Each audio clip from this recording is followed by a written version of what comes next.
कभी सोचा है कि दोस्तों के बीच किया गया कोई वादा या दुकान से कुछ खरीदने का छोटा सा सौदा कब एक कानूनी बंधन बन जाता है? आज हम इसी दिलचस्प सफर को समझेंगे कि कैसे एक मामूली सी हाँ एक पक्के कानूनी सौदे में बदल जाती है। तो आखिर वो क्या चीज़ है जो एक आम सहमति को एक ऐसे कॉन्ट्रैक्ट में तब्दील कर देती है जिससे अदालत में भी लागू करवाया जा सकता है? चलिए, इस पूरी प्रक्रिया को परत दर परत खोलते हैं और समझते हैं। चलिए, इस कहानी को समझने के लिए एक उदाहरण लेते हैं।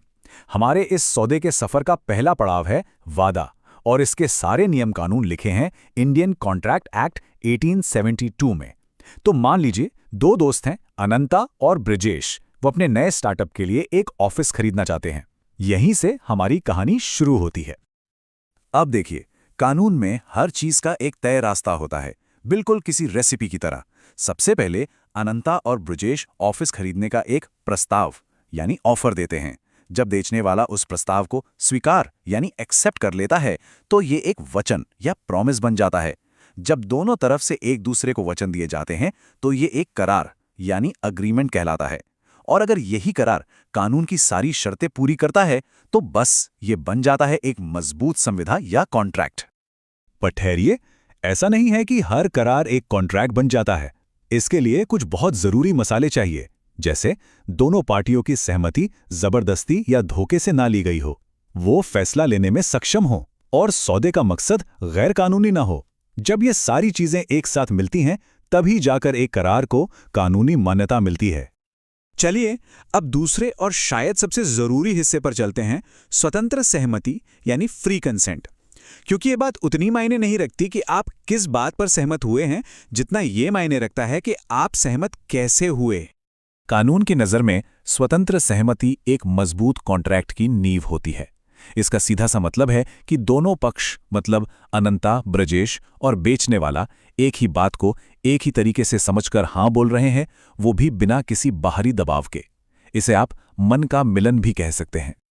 अब सोचिए, अगर ऑफिस का मालिक अनंता और ब्रजेश को डरा धमकाकर जबरदस्ती डील साइन करवा ले, तो कानून इसे प्रपीड़न या कोअर्जन कहता है, और इस तरह से ली गई सहमति को कभी भी स्वतंत्र नहीं माना जाता, जिससे पूरा कॉन्ट्रैक्ट खतरे में पड़ सकता है।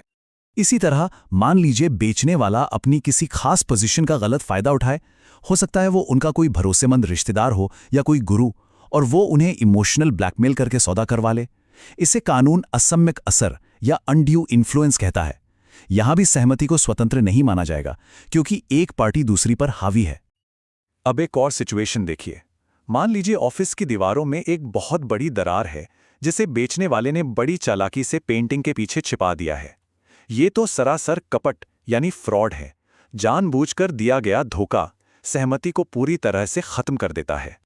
और क्या हो अगर बेचने वाले ने गलती से ऑफिस का एरिया असल से ज्यादा बता दिया हो, बिना धोखा देने के इरादे के? तो ये दुर्व्यपदेशन या मिस रिप्रेजेंटेशन कहलाता है। यहां इरादा भले ही बुरा ना हो, लेकिन गलत जानकारी के आधार पर बनी सहमति भी कानूनी तौर पर सही नहीं मानी जाती। तो इन सब गड़बड़ियों का नतीजा क्या होता है? यहां कानून दो शब्दों का इस्तेमाल करता है, शून्य यानी वॉइड और शून्यकरणीय यानी वॉइडेबल। शून्य करार वो है जो कभी कानूनी था ही नहीं, जैसे किसी गैर कानूनी काम के लिए सौदा करना। और शून्यकरणीय वो है जो बना तो सही था, लेकिन जो पीड़ित पार्टी है, जैसे कि हमारे अनंता और ब्रजेश, वो इसे धोखाधड़ी या दबाव की वजह से कोर्ट में जाकर रद्द करवा सकते हैं। ठीक है, तो मान लेते हैं कि करार हो गया और सहमति भी बिल्कुल स्वतंत्र है। अब सवाल यह है कि अनंता और ब्रजेश उस ऑफिस को असल में अपना कैसे बनाएंगे। यही पर एंट्री होती है हमारे अगले कानून की, संपत्ति अंतरण अधिनियम 1882। सबसे आम और सीधा तरीका है विक्रय यानी सेल। अनंता और ब्रजेश कीमत चुकाते हैं और ऑफिस का मालिकाना हक हमेशा हमेशा के लिए उन्हें मिल जाता है। ये एक परमानेंट ट्रांसफर है। दूसरा ऑप्शन है पट्टा या लीज। इसमें वो ऑफिस खरीदते नहीं हैं, बल्कि एक तय समय के लिए किराया देकर उसे इस्तेमाल करने का अधिकार लेते हैं। यहां मालिकाना हक पुराने मालिक के पास ही रहता है। और एक तीसरा तरीका है दान या गिफ्ट, जहां प्रॉपर्टी बिना किसी कीमत के दे दी जाती है। हालांकि बिजनेस डील्स में ऐसा कम ही देखने को मिलता है, पर यह भी प्रॉपर्टी ट्रांसफर का एक कानूनी तरीका है। और ये स्लाइड दिखाती है कि कानून में छोटी छोटी बातें कितनी ज्यादा मायने रखती हैं। संपत्ति अंतरण अधिनियम कहता है कि अगर किसी अचल संपत्ति, जैसे कि हमारा ऑफिस, की कीमत 100 रुपए या उससे ज्यादा है, तो उसकी बिक्री सिर्फ और सिर्फ एक रजिस्टर्ड डॉक्यूमेंट के जरिए ही हो सकती है। सिर्फ जुबानी बात कर लेना या चाबियां दे देना काफी नहीं है। चलिए, अब सौदे के आखिरी पड़ाव पर चलते हैं, जो इसे पक्का और कानूनी रूप से सुरक्षित बनाता है।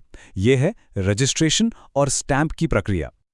इन दोनों में अक्सर लोग कंफ्यूज हो जाते हैं, पर इनका मकसद बिल्कुल अलग-अलग है। स्टैंपिंग एक तरह का टैक्स है जो सरकार को दिया जाता है, और ये उस डॉक्यूमेंट को अदालत में सबूत के तौर पर पेश करने लायक बनाता है। वहीं पंजीकरण या रजिस्ट्रेशन उस डॉक्यूमेंट को सरकारी रिकॉर्ड में दर्ज करने की प्रक्रिया है, जिससे दुनिया की नज़र में ये साबित हो सके कि अनंता और ब्रजेश ही उस ऑफिस के असली मालिक हैं। तो सबसे जरूरी बात यह है कि अगर अनंता और ब्रजेश अपनी सेल डीड को रजिस्टर नहीं करवाते, तो कानून की नज़र में वो उस ऑफिस के मालिक नहीं बनेंगे। इतना ही नहीं, वो डॉक्यूमेंट अदालत में सबूत के तौर पर भी इस्तेमाल नहीं हो पाएगा। मतलब ये स्टेप बिल्कुल भी छोड़ा नहीं जा सकता। सब कुछ ठीक चल रहा था, पर सोचिए अगर आखिरी मौके पर बेचने वाला अपनी बात से मुकर जाए तो क्या होगा? घबराने की बात नहीं। यहीं पर उनकी मदद के लिए आता है विनिर्दिष्ट अनुतोष अधिनियम 1963। ये बहुत ही आम सवाल है ना, कि अगर एक पार्टी अपना वादा पूरा ना करे तो दूसरी पार्टी के पास क्या कानूनी रास्ते बचते हैं।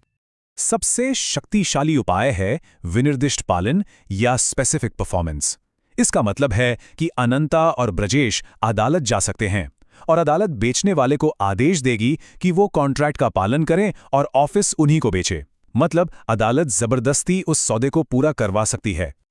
तो यहां उनके पास दो मुख्य ऑप्शन हैं, या तो विनिर्दिष्ट पालन के तहत उसी व्यक्ति से सौदा पूरा करवाएं, या फिर प्रतिस्थापित पालन का रास्ता चुनें। इसका मतलब है कि वो किसी और से वैसा ही ऑफिस खरीद सकते हैं और इसमें जो भी ज्यादा खर्चा हुआ है वो पहले वाले बेचने वाले से वसूल सकते हैं। तो हमने देखा कि कैसे एक वादा कानून का रूप लेता है।